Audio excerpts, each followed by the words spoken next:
Dishi. This one. Gagawin ko ngayon, ano ko lang to, i-open ko tong in-order ko sa Shopee.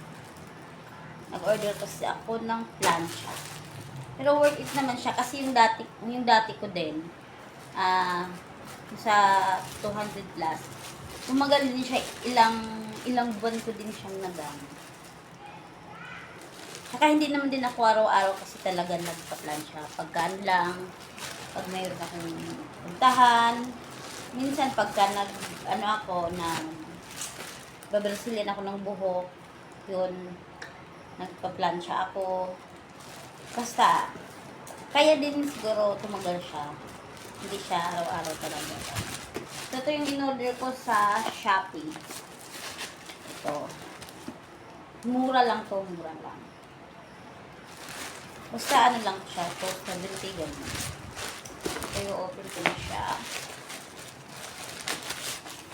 Ating plancha. Maabot din siya ng siya. Maabot dito ng ilang buwan din.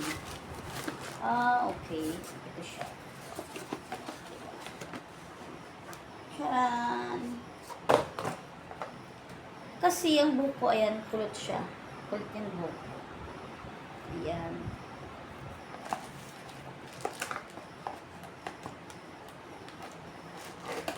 So, kailangan ko naman na mag-Brazilian.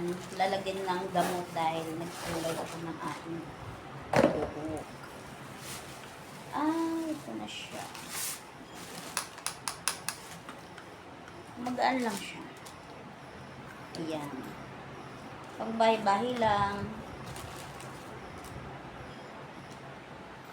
Dati kasi talaga yung plancha akong mabigat siya, mas maganda. Talagang tuwid na tuwid yung plancha. Ito siya, hindi naman to siya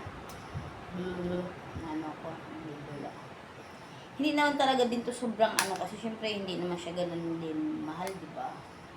Ito lang yung price niya. Kahit papaano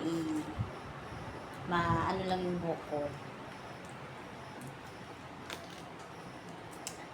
Ito ng aking plancha.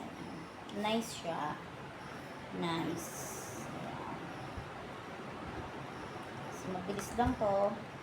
Kasi dito lang yung pindutan. Ayan. Dito yung pindutan. Ayan na siya. Ayan. So, magkapag-plancha ako. Kasi maglalagay ako ng kasi eye care sa buhok ko. Kasi nagkulay ako. Diba? Maganda. Ilang buwan na rin to sa akin.